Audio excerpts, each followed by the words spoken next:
Gutenberg. For many centuries in Europe, in quiet monasteries secluded throughout the hills and countryside, monks worked laboriously to record the writings and ideas of great thinkers of their age and previous ages. They worked in a special room called a scriptorium and reproduced older manuscripts on paper or parchment, which was made from the skin of sheep or goats. They wrote with blunt pointers made of metal, painstakingly recreating each word and sentence in the ornate, elegant script typical of their times. They worked by day and they worked by night. In the flickering candlelight, bodies weary and the muscles of their hands cramping from fatigue, they struggled to concentrate on the beauty of their letters and the accuracy of their copy. In the beginning God created the heaven and the earth was without form and void, and darkness was upon the face of the deep. And the Spirit of God moved upon the face of the water. And God said, "Let there be light." And there was light. The calligraphy of the monks was often exquisite, but always it was slow. To produce one copy of the Bible took them a few years, even with several monks working together. Other manuscripts might take even longer. Manuscript is a word derived from the Latin for hand, manus. And for more than 1,000 years of human history, that's exactly how all manuscripts were copied, by the labors of the human hand. In different parts of the world, this was done by professional scribes, by slaves, by students, and by people in religious cloisters, such as the monks. It's no surprise, with the amount of time each manuscript required, that there were very few in circulation. Officials of the church had some, and the governments had some. But the only private individuals who owned manuscripts were wealthy nobles who could afford the high cost of them, sometimes 100 gold pieces for a single volume. People in the lower classes would be lucky to even glimpse one manuscript in all their lives. Even if one did have access to the few manuscripts tucked away in vaults and gold boxes and secret chambers all over Europe, it would often have been difficult to read them. The parchment might be wrinkled at the edges, so the words at the end of the lines were lost. The spelling and grammar might be incorrect, depending on the skill of the person who copied it. Some manuscripts were in scrolls as much as 20 feet long, and the process of rolling and unrolling them was difficult and damaging. Other manuscripts were written on wax on wooden tablets, and the wax had eventually smeared over some of the writing. Manuscripts from the Orient were sometimes written on palm leaves, which dried and cracked.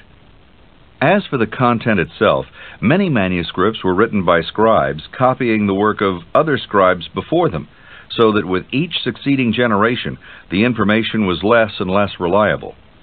In other cases, blotches and fading had marred certain words, so scribes had simply guessed at what might have been.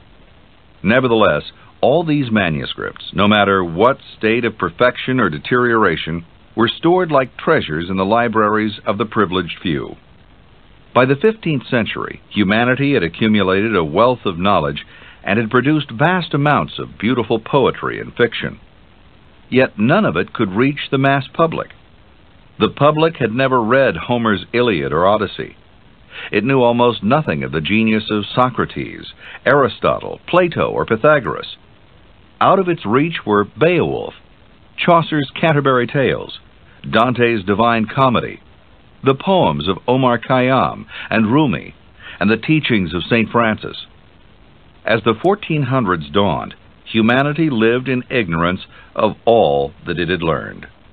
This was the state of the written word in the year 1400, when Johann Gutenberg was born. Within 50 years, he would change it all with a discovery that was among the most important events in all of history. Gutenberg would give us the printing press, and with it, the modern book. And with that book, human knowledge and ideas were free to reach and affect the lives of every person on earth. Today we know almost nothing about Johann Gutenberg other than his one phenomenal contribution. What we know conclusively about his life would barely fill one of his printed pages. He must have been modest in his achievement, we know that, for he never even put his name on his works, and would have remained in obscurity if not for the diligent work of historians. For 500 years, they've worked to unravel the story of the printing press and the mystery that was Johann Gutenberg, with almost a complete lack of success. Here is what we do know. We know that he was born sometime between 1394 and 1400, just as the new century was also being born. It was the very early years of the Renaissance, and soon it would be the great age of exploration. 100 years before, Marco Polo had returned from his travels to Asia, and in the next 100 years, Columbus would set out to find the Indies and would instead stumble across America. Gutenberg was born in the city of Mainz, on the southern banks of the Rhine River in Germany. His last name was really Geinsfleisch, but he took the name Gutenberg instead. It was either his mother's name or the name of the house in which he grew up. At the time, Mainz was a center for goldsmiths and jewelers. Gutenberg's father was a goldsmith who worked at a mint operated by the Archbishop of Mainz. Part of a goldsmith's work is to impress figures on metal, so young Johann may have first learned his skill from his father. Because he was an aristocrat, he wouldn't have had to serve a regular apprenticeship. Gutenberg's family had always been aristocrats, and it wasn't a good time to be an aristocrat in Mainz. There were many rebellions in the city, most of them organized by workers who belonged to guilds. These guild rebellions eventually drove Johann's father out of town in about 1411, when Johann was about 11 years old. 17 years later, the guilds took over the government of Mainz, and Johann, now 28, fled 100 miles up the river to the city of Strasbourg, where he remained in exile for several years. Strasbourg was then still part of Germany, though it now belongs to France.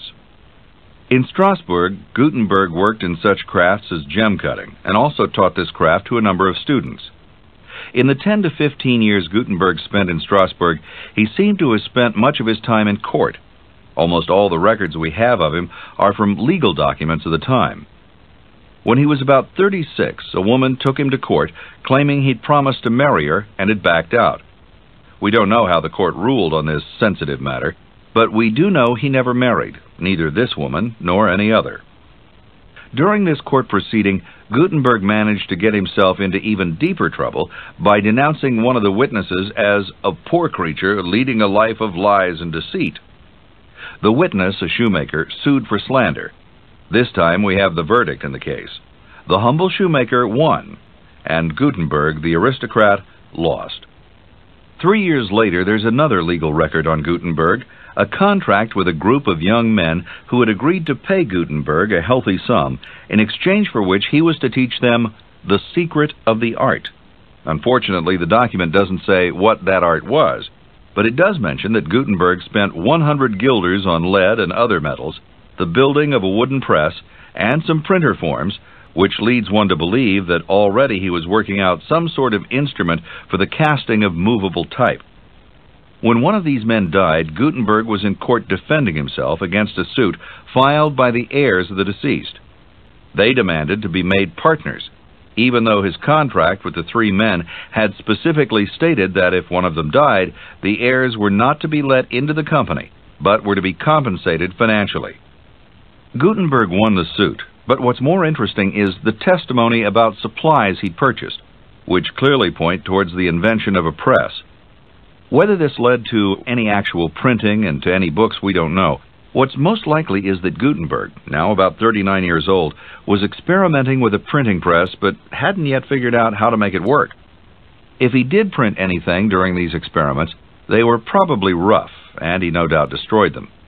In fact, the same document states that the young men are required to destroy certain forms, a form being both the frame in which the type was set and the type itself.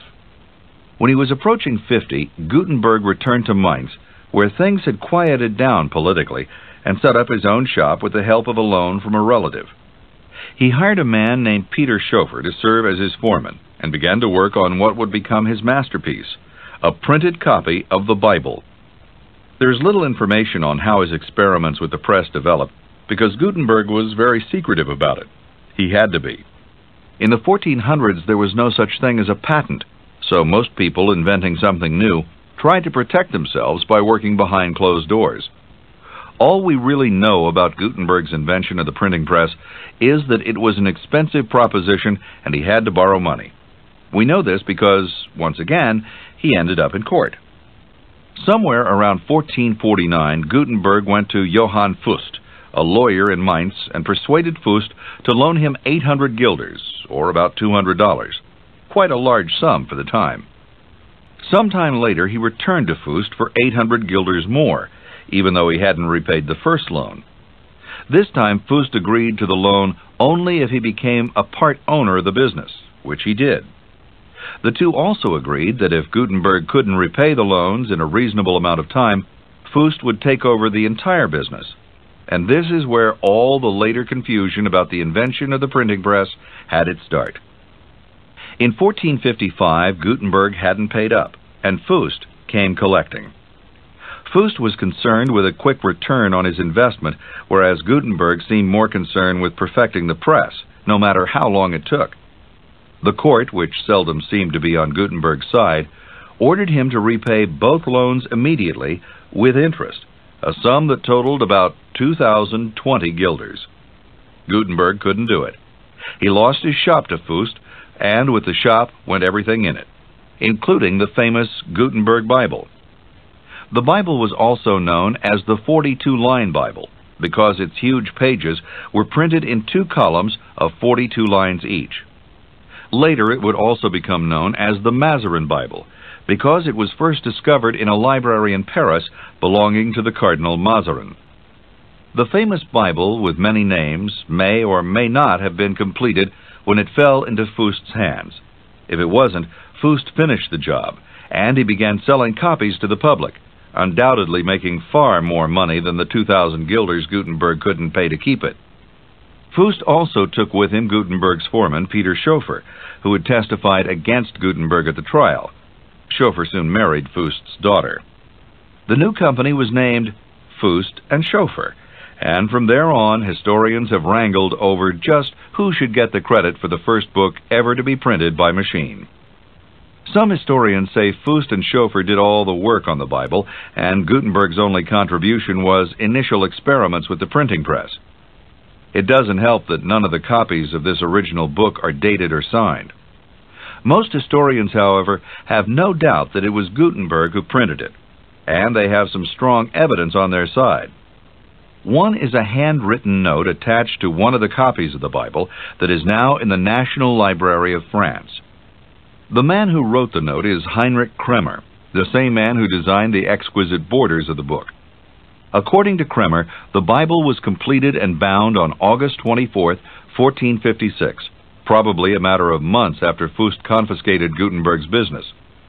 The Bible was so large, 2 volumes, one of 324 leaves and one of 318 leaves, and would have taken so long to complete that it must have been finished or nearly finished when it came into the hands of Fust.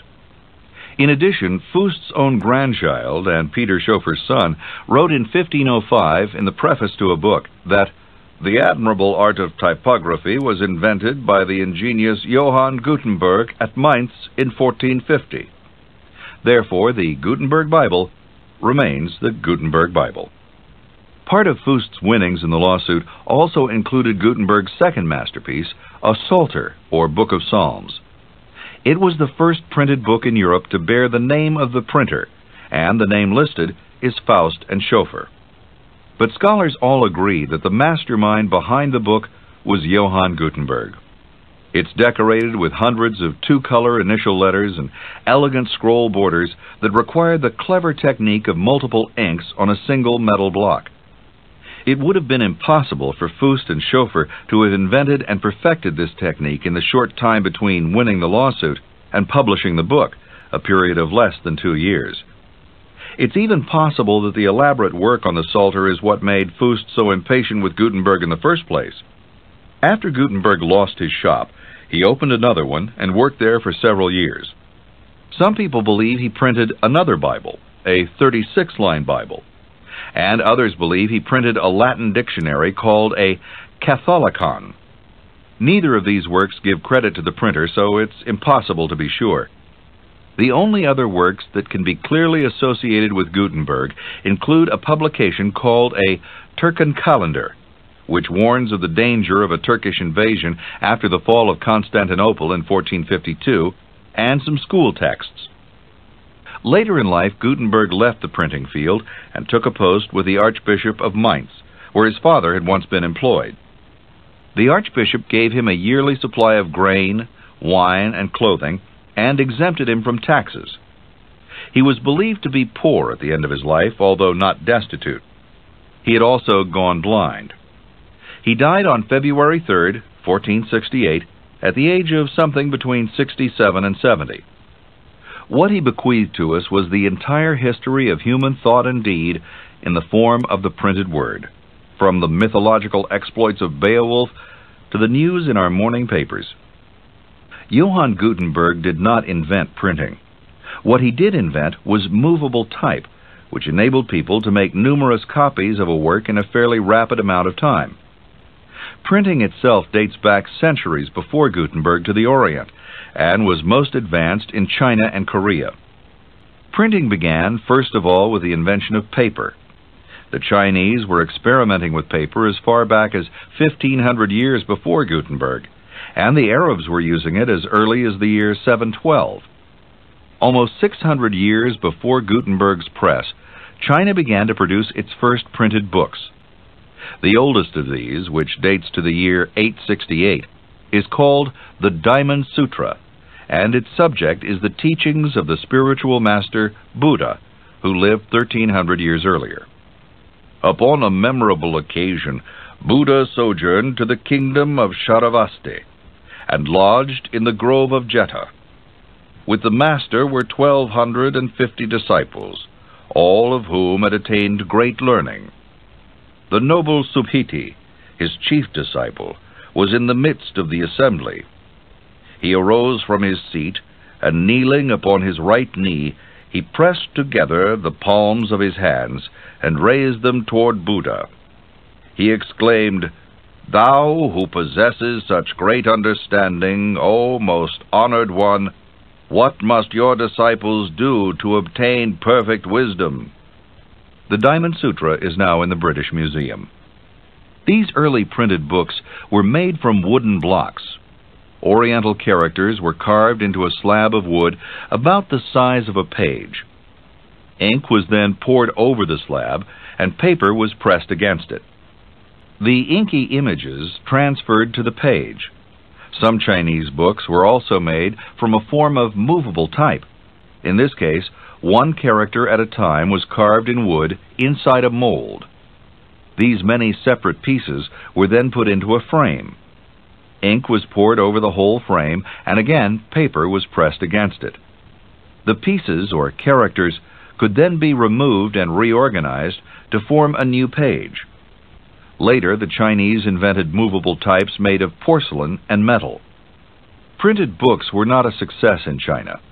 The Chinese language consists of so many characters, hundreds and hundreds, that it was too difficult and time-consuming to carve, mold, and print them. Luckily for Gutenberg, his language was based on the same simple 26-letter alphabet now common throughout the West. In the 1200s, when Marco Polo returned from China, the invention of Chinese paper found its way to Europe. But the idea of printed books somehow got left behind. It would be up to the innovative minds of Europe to invent printing all over again. Gutenberg dreamed up his printing press entirely on his own. To start out, Gutenberg created what is known as replica casting. He engraved individual letters in relief, then punched them into slabs of soft metal, such as bronze or brass, to produce models. Then he duplicated these models by casting them in molten liquid metal. Gutenberg found just the right blend of metals for his molds, the same blend that's used today. It consisted of lead, tin, and antimony. The tin was needed because lead alone would have oxidized and deteriorated the molds. The antimony was needed because lead and tin alone lacked durability. These molds were one of the earliest precision instruments. They enabled Gutenberg to arrange even lines of letters, which he then locked into place with wedges, to make up a form. a flat printing service that was the key to a process that became known as letterpress printing. Many pages containing thousands of types or letters could easily be put on and taken off the press. Gutenberg's next important step was to develop an ink that would adhere to his metal type. Up until that time, ink was used only on wood and paper. He needed ink of a completely different chemical composition, and he found it by using some oil-based pigments that early Flemish painters used. Finally, Gutenberg needed a machine. He took the simple wine press of the time and adapted it into a screw and lever press that could print large pages of type. The press Gutenberg used had a fixed, flat lower bed or surface and a movable, flat upper surface called a platen. The upper bed was moved up and down by means of a small bar or worm screw. The form, with the type in it, was inked, covered with paper, and put between the two surfaces. Then the surfaces were pressed together like a vise. After printing, the types were separated and then used again for other pages. The basic four-step process that Gutenberg created was still the basis of a typographer's work until the mid-19th century. They, 1, took the type pieces letter by letter, 2, arranged them side by side in a composing stick, a strip of wood with corners, 3, evenly spaced the letters in each line by using blank pieces of lead between words, and 4, printed and then returned the letters to their type case. Gutenberg's type was a rich, decorative style of Gothic handwriting popular during the period. The Gutenberg Bible was printed in Latin on both sides of the paper. It had no title page, no page numbers, and nothing to distinguish it from the manuscript style of handwritten works. It's impossible to know how many copies were first printed, but today 40 are still in existence. There are perfect copies in the United States Library of Congress and in the French and British National Libraries. There are nearly complete copies in 5 other American libraries: the Huntington, the Morgan, the New York Public, and Harvard and Yale. There had been others working on the idea of type and printing when Gutenberg started out. At least one printer in Holland was well on his way to solving the problem. But the Bible produced by Gutenberg in 1455 showed that he was not only the first to print a book, but that he had mastered every technical detail. Gutenberg's printing methods weren't significantly modified until the 20th century. For 500 years, they produced most of the printed material of the world. After that, there were many changes and improvements on the printing press, until it became the modern and massive industry it is today. We may never know what kind of a man Johann Gutenberg was. We know, of course, that he was inventive, that he was an excellent craftsman and a perfectionist, that he had a vision, and he was committed to that vision. We know that he lost the recognition and the profit of his life's labor and love. Was he bitter? That we do not know. He had been betrayed by his partners and by his foreman, who he helped train. He'd had to surrender all his equipment and his greatest masterpieces. Later he lost his eyesight and died in relative obscurity and possibly in poverty. But his feelings about his life to this day remain a secret. Being a man of vision, we can hope he took some comfort, if not joy, in the vast doors that had been opened by his invention. He opened the door for knowledge and learning and communication for everyone, not just the nobles and the priests and the wealthy, but for all the world. Through printing and books, poets, philosophers, and scientists from the past and present have been able to enlighten and inspire all of humanity. Geniuses, heroes, and sages have been able to teach and awaken us. As printing grew into its own craft, the Emperor Maximilian gave it the coat of arms of an eagle, with its wings spread over a globe. Written words soar over the world, freeing knowledge from its binds, and then knowledge itself brings freedom of the spirit. That is the legacy of Johann Gutenberg, Bible. This is the end of the session.